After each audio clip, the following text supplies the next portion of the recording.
My name's Helen Thorpe. I'm a family medicine doctor. I've worked for Mercy for about 8 years.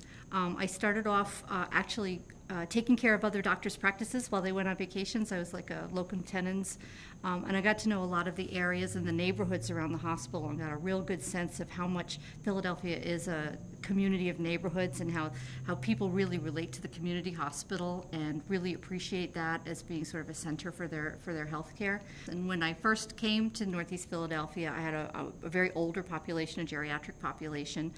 And spent a lot of time helping people through that phase of their life, helping their families through that phase of their life. A lot of changes, a lot of decisions to be made.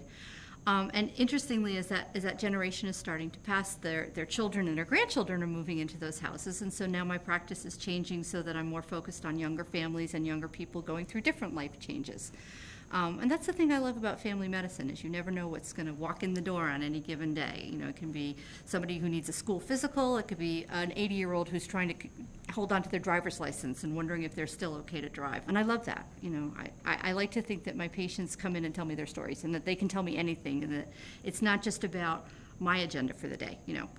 I want to talk about your hypertension, or I want to talk about your diabetes.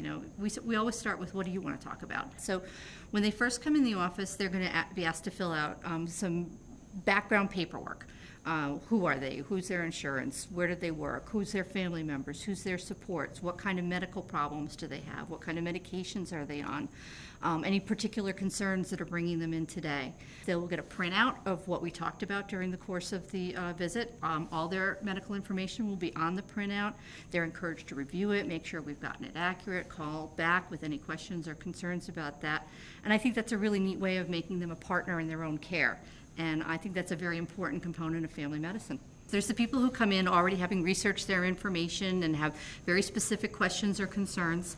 And it's interesting. There are people who are really good at the internet and come in with great questions and concerns, and there are people who find, unfortunately, not very good sites or very reliable sites. And I have to do a lot of education around, bringing them back into a different way of thinking about things. And I think a patient who has taken the trouble to learn about their own disease process or questions is much more likely to listen to my advice and embrace healthy behaviors, which is what it's all about, actually. Well, we're a pilot site for 2 initiatives at Mercy, which I'm really excited about. The first is Patient-Centered Medical Home, which is a national initiative, and it's pretty much what it sounds like. It's about changing the focus of medicine so that it's not around disease processes and medicine and interventions, but so that it's centered around the patient. What are the patient's concerns? What are the patient's supports? What are the patient's abilities? What are the barriers to the patient to making themselves a healthier human being? So the Patient-Centered Medical Home really looks at a team approach to taking care of patients, as opposed to you come in, you see the doctor, you get your prescription, you go home and you say, what was that all about? It's a much more interactive kind of model of care. And then the second thing I mentioned a little bit earlier is the patient portal, which since we have an electronic medical record now, our patients are going to be able to actually, at 3 o'clock in the morning, request an appointment or cancel an appointment or say, oh, I meant to ask her this question when I was in last time, and they can send me an email that I'll be able to answer. And again, just another way of involving patients in their own care so that it becomes more of a partnership and you're able to really help people become healthier, which is what it's all about.